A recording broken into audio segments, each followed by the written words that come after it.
আমার জীবনের এতগুলা দিন আমি যে নষ্ট করলাম, এখন তো মনে হয় আমি ভুল করছি। আসন্ন ত্রয়োদশ জাতীয় সংসদ নির্বাচনকে সামনে রেখে 237 আসনে প্রার্থীদের প্রাথমিক নামের তালিকা ঘোষণা করেছে বিএনপি।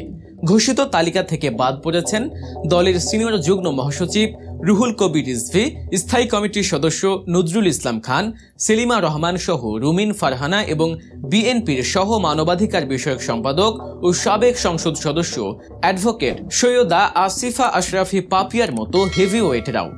এসব শীর্ষ নেতা কর্মীদের মনোনয়ন না পাওয়া নিয়ে সামাজিক যোগাযোগ মাধ্যমে চলছে নানান আলোচনা সমালোচনা। এদিকে মনোনয়ন বঞ্চিত হয়ে মুখ খুলেছেন অ্যাডভোকেট আশরাফি পাপিয়া। এক প্রতিক্রিয়ায় তিনি বলেন, এতগুলো সময় দলের জন্য শ্রম দিয়েছি, এখন মনে হচ্ছে সেসব ভুল ছিল।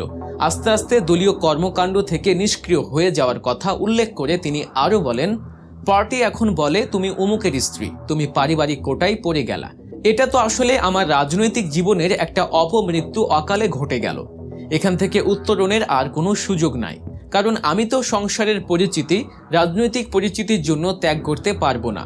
এই বিএনপি নেত্রীর স্বামী সাবেক সংসদ সদস্য হারুনুর রশিদ, এবার তাকে চাঁপাইনবাবগঞ্জ সদর আসন থেকে মনোনয়ন দেয়া হয়েছে। এর আগেও কয়েকবার তিনি এই আসন থেকে নির্বাচিত হয়েছেন। তিনি বিএনপির চেয়ারপারসনের উপদেষ্টার পদে রয়েছেন। এর আগেও তিনি দলের যুগ্ম মহাসচিব ও সাংগঠনিক সম্পাদকের দায়িত্ব পালন করেছেন। একই পরিবার থেকে দুজন মনোনয়ন পাবেন না, বিএনপির বিশেষ এই নীতির কারণে মনোনয়ন পাননি আশরাফি পাপিয়া। তবে তিনি এটা অন্যায় বলে আখ্যায়িত করেছেন। আশরাফি পাপিয়া বলেন, আমি ছোটবেলা থেকে রাজনীতি করি, আমার ইচ্ছে ছিল একটা নির্বাচিত এমপি হব। রাজনীতিতে মেয়েরা অনেকটাই পিছিয়ে রয়েছে।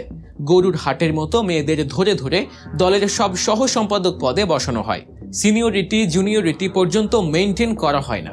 পাপিয়া বলেন, মনোনয়ন না পাওয়ায় স্বাভাবিকভাবেই অন্তরে যে ক্ষরণ হয়েছে এটা পার্টির জন্য অশুভ এবং এটার জন্য আজ হোক কাল হোক পার্টি বিপর্যস্ত হবে। তিনি দাবি করেন, আমার সঙ্গে যেটা হয়েছে সেটা দলের কর্মী তৈরির ক্ষেত্রে একটা প্রতিবন্ধকতা তৈরি করলো।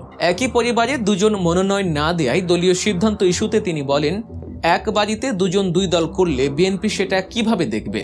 হাজব্যান্ড এক পার্টি, ওয়াইফ অন্য পার্টি করলে দল সেটা অ্যালাউ করবে কিনা সেও প্রশ্ন রাখেন তিনি।